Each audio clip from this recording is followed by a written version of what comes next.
Assalamualaikum warahmatullahi wabarakatuh. Perkenalkan, nama saya Hisnul Hasan Alidan dengan NIM 22402078, program studi perbankan syariah kelas PSB semester 2. Jadi saya di sini ingin melaksanakan UTS Qawaid Al-Fiqhiyah. Jadi langsung saja ke materi yang pertama. Baik, materi yang pertama yaitu pengertian Al-Qawaid Al-Fiqhiyah, perbedaan serta hubungan dengan fikih dan usul fikih. Yang pertama, pengertian Al-Qawaid Al-Fiqhiyah. Kaidah fiqhiyah berasal dari bahasa Arab, yaitu Al-Qawaid dan Al-Fiqhiyah. Al-Qawaid merupakan bentuk jamak dari kata qaidah. Dalam istilah bahasa Indonesia dikenal dengan kata kaidah, yang secara etimologi berarti dasar, asas, atau fondasi. Kata al-fiqhiyah berasal dari kata fikih, yang berarti ilmu tentang hukum-hukum syariah yang bersifat amaliyah yang digali dari sumber-sumber yang terperinci. Secara terminologi, menurut Mustafa Al-Zarqoh, sebagaimana dikutip oleh Abdurrahman Dahlan, menyatakan bahwa kaidah fiqhiyah adalah dasar-dasar fikih yang bersifat umum dan bersifat ringkas, berbentuk undang-undang yang berisi hukum-hukum syara yang umum. Terdapat berbagai peristiwa hukum yang termasuk dalam ruang lingkup kaidah tersebut. Yang selanjutnya, pengertian fikih dan usul fikih. Yang pertama, pengertian fikih. Secara bahasa, kata fikih berasal dari bahasa Arab faqiha yafqahu fiqhan, yang bermakna mengerti atau memahami. Secara istilah, fikih artinya ilmu tentang hukum-hukum syar'i yang bersifat amaliyah yang digali dan ditemukan dari dalil-dalil yang tafsir. Baik, materi yang pertama yaitu pengertian Al-Qawaid Al-Fiqhiyah, perbedaan serta hubungan dengan fikih dan usul fikih. Yang pertama, pengertian Al-Qawaid Al-Fiqhiyah. Kaidah fiqhiyah berasal dari bahasa Arab, yaitu Al-Qawaid dan Al-Fiqhiyah. Al-Qawaid merupakan bentuk jamak dari kata qaidah. Dalam istilah bahasa Indonesia dikenal dengan kata kaidah, yang secara etimologi berarti dasar, asas, atau fondasi. Kata al-fiqhiyah berasal dari kata fikih, yang berarti ilmu tentang hukum-hukum syariah yang bersifat amaliyah yang digali dari sumber-sumber yang terperinci. Secara terminologi, menurut Mustafa Al-Zarqoh, sebagaimana dikutip oleh Abdurrahman Dahlan, menyatakan bahwa kaidah fiqhiyah adalah dasar-dasar fikih yang bersifat umum dan bersifat ringkas, berbentuk undang-undang yang berisi hukum-hukum syara yang umum. Terdapat berbagai peristiwa hukum yang termasuk dalam ruang lingkup kaidah tersebut. Yang selanjutnya, pengertian fikih dan usul fikih. Yang pertama, pengertian fikih. Secara bahasa, kata fikih berasal dari bahasa Arab faqiha yafqahu fiqhan, yang bermakna mengerti atau memahami. Secara istilah, fikih artinya ilmu tentang hukum-hukum syar'i yang bersifat amaliyah yang digali dan ditemukan dari dalil-dalil yang tafsir. Selanjutnya itu pengertian usul fikih.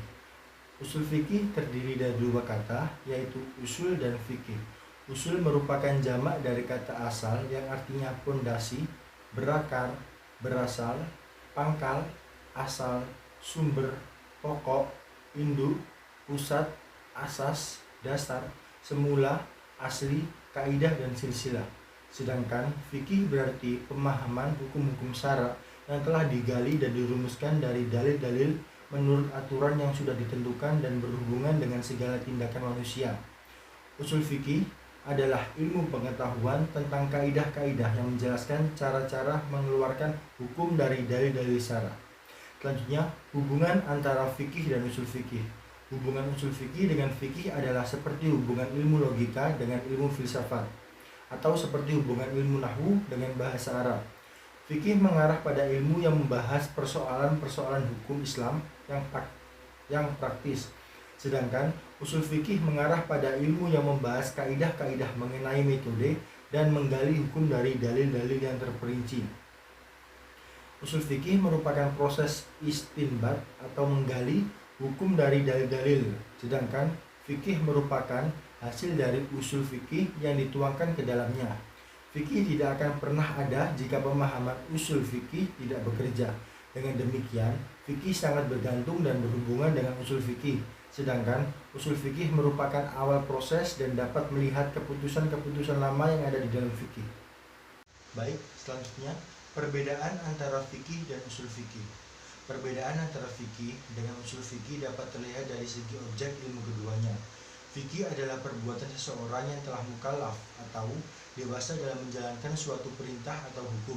Sedangkan usul fikih merupakan dalil-dalil dari kaidah yang bersifat umum, di mana seorang fuqaha atau ahli fikih menelaah tentang bagaimana dalil-dalil juz'i, sebagian yang dapat diterapkan pada permasalahan atau persoalan khusus. Yang selanjutnya, manfaat mempelajari fikih dan usul fikih.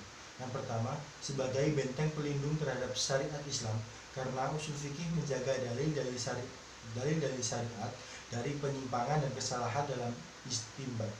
Yang kedua, metode yang memudahkan dalam mengambil kesimpulan hukum istinbat pada masalah-masalah cabang fikih dari sumbernya. Yang ketiga, menghindarkan seseorang menetapkan hukum menurut hawa nafsunya, karena mengetahui metode dan kaidah istinbat serta cara beristihad yang benar.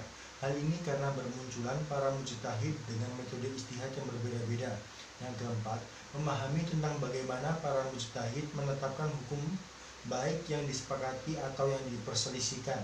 Yang kelima, memelihara fikih Islam dari pendapat yang terlalu longgar dan pendapat yang terlalu kaku dan jumud. Yang terakhir atau yang keenam, mampu berpikir secara logis dan analis terhadap suatu perkara. Baik, materi yang kedua yaitu al-umuru bimaqasidiha. Al-umuru bimaqasidiha adalah ungkapan dalam bahasa Arab yang artinya segala sesuatu tergantung pada niatnya.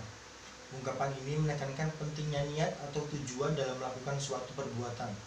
Dalam Islam, konsep ini sangat penting dalam menilai kebaikan atau keburukan dari sebuah perbuatan. Sebuah perbuatan dapat menjadi baik atau buruk tergantung pada niat atau tujuan yang menggerakkan seseorang untuk melakukan perbuatan tersebut. Contoh-contoh dari kaidah al-umuru bimaqasidiha yaitu yang pertama, barang siapa menjual sesuatu atau menceraikan istrinya di dalam hati tanpa mengucapkannya, maka ia tidak dihukumi telah melakukan transaksi jual beli atau perceraian, meskipun ia secara lugas menyatakan telah meniatkan demikian. Selanjutnya, barang siapa membeli lahan kosong dengan niat untuk mewakafkannya, maka ia tidak serta-merta menjadi pewakaf, kecuali setelah ia mengucapkan ikrar wakaf. Misalnya, aku mewakafkan harta ini untuk orang-orang fakir miskin atau kepada lembaga-lembaga sosial dan sejenisnya. Konsep al-umuru bil maqasidiha dapat diterapkan dalam kehidupan sehari-hari untuk membantu seseorang mengambil keputusan yang tepat dan melakukan perbuatan dengan niat yang baik dan benar, dengan memperhatikan niat atau tujuan di balik pembuatan. Seseorang dapat menghindari perbuatan yang buruk dan mengarahkan diri pada perbuatan yang baik dan bermanfaat bagi diri sendiri dan orang lain. Materi yang ketiga yaitu al-yaqinu la yuzalu bi al-sak. Frasa al-yaqinu la yuzalu bi al-sak berasal dari bahasa Arab dan dapat diterjemahkan ke dalam bahasa Inggris sebagai certainty is not overthrown by doubt. Pernyataan ini menggambarkan keyakinan yang kuat dan tidak mudah digoyahkan oleh keraguan. Dalam konteks kepercayaan atau keyakinan seseorang, frasa ini berarti bahwa ketika seseorang memiliki keyakinan yang kuat dan mantap terhadap sesuatu, maka keraguan atau ketidakpastian tidak dapat menghilangkan keyakinan tersebut. Artinya, keyakinan itu tetap berada di dalam diri seorang meskipun ia merasakan adanya keraguan atau perasaan yang tidak pasti. Dalam konteks agama, frasa ini juga dapat digunakan untuk menggambarkan kekuatan iman yang kokoh. Seseorang yang memiliki keyakinan yang kuat dalam agama dan Tuhan akan tetap mempertahankan keyakinannya meskipun ada keraguan atau tantangan yang muncul dalam kehidupannya. Contoh hukum al-yaqinu la yuzalu bi asak. Apabila seseorang menghilang dalam jangka waktu yang lama dan tidak diketahui apakah ia masih hidup atau sudah meninggal, maka ahli waris tidak boleh membagi harta peninggalannya sebelum adanya kepastian mengenai kematian berdasarkan asumsi kuat bahwa orang tersebut dan menetapkannya sebagai sebuah keyakinan. Misal, orang tersebut menghilang setelah kecamuk perang, wabah penyakit, atau gempa bumi dahsyat. Hal itu dikarenakan status hidup orang tersebut sebelum menghilang merupakan seseorang yang tak terbantahkan dengan segala keyakinan, dan baru ketika ia menghilang muncullah keraguan akan status hidupannya. Maka di sini keraguan yang muncul belakangan tidak dapat menggugurkan hukum keyakinan.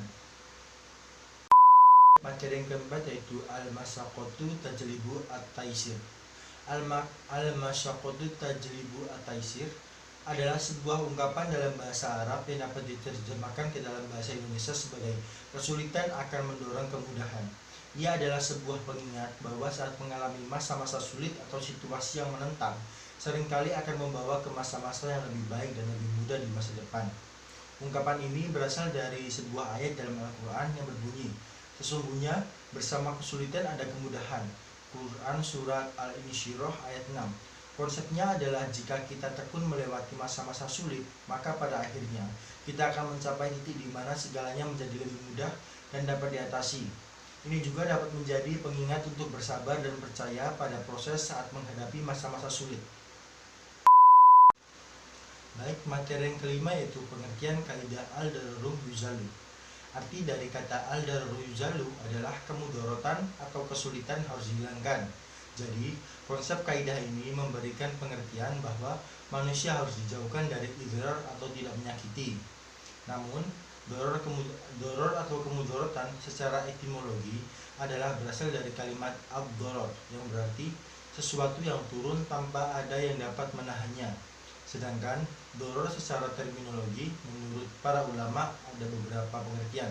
Yang pertama, dorur ialah posisi seseorang pada suatu batas di mana kalau tidak mau melanggar sesuatu yang dilarang maka bisa mati atau nyaris mati. Yang kedua, Abu Bakar Al-Jashas mengatakan makna doror di sini adalah ketakutan seseorang pada bahaya yang mengancam nyawanya atau sebagian anggota badannya karena ia tidak makan. Selanjutnya, cabang-cabang kaidah. Kaidah yang pertama yaitu kemadorotan itu tidak bisa dihilangkan dengan kemadorotan yang lain. Maksud dari kaidah tersebut adalah kemudorotan tidak boleh dihilangkan dengan cara melakukan kemudorotan lain yang sebanding dengan keadaannya. Kemudian kaidah yang kedua yaitu jika ada dua kemudorotan yang bertentangan, maka diambil kemudorotan yang paling besar. Maksudnya, apabila ada dua mafsadah bertentangan, maka perhatikan mana yang lebih besar madorotnya dengan memilih yang lebih ringan madorotnya. Baik, materi yang keenam yaitu kaidah al-adatu muhakkamah. Kata al-adah diambil dari masdar al-audu atau al-mu'awwadah yang berarti berulang-ulang kembali. Sedangkan pengertian al-urf menurut Kamus Bahasa Arab semakna dengan ma'ruf, yaitu sesuatu yang diketahui manusia berupa segala kebaikan dan mereka menerimanya dengan tenang, nyaman, atau itminan. Al-adatu muhakkamah merupakan ungkapan bahasa Arab yang berarti hukum adat yang mengikat. Ini menunjukkan bahwa adat dan tradisi suatu masyarakat dapat berfungsi sebagai sumber hukum dan memiliki kekuatan hukum. Dengan kata lain, praktik dan kebiasaan masyarakat dapat membentuk norma hukum dan menjadi dasar untuk menyelesaikan perselisihan dan mengambil keputusan. Prinsip ini diakui dalam banyak sistem hukum, terutama yang memiliki sejarah hukum adat seperti sistem hukum umum. Dalam sistem ini, adat dan tradisi sering dianggap sebagai sumber hukum sekunder setelah sumber primer seperti undang-undang dan hukum kasus. Namun, sejauh mana hukum adat dapat digunakan sebagai dasar pengambilan keputusan, hukum bervariasi tergantung pada yurisdiksi dan keadaan khusus dari kasus tersebut. Dalam beberapa kasus, pengadilan mungkin enggan untuk mengandalkan hukum adat jika bertentangan dengan prinsip-prinsip hukum atau hak dasar yang telah ditetapkan. Secara keseluruhan, prinsip al-adatu muhakkamah mengakui pentingnya kebiasaan dan praktik lokal dalam membentuk sistem hukum dan menyoroti perlunya pendekatan hukum yang bernuansa dan peka budaya. Baik, itu tadi materi yang dapat saya sampaikan. Apabila terdapat kesalahan, saya mohon maaf yang sebesar-besarnya. Akhirul kalam, wassalamualaikum warahmatullahi wabarakatuh.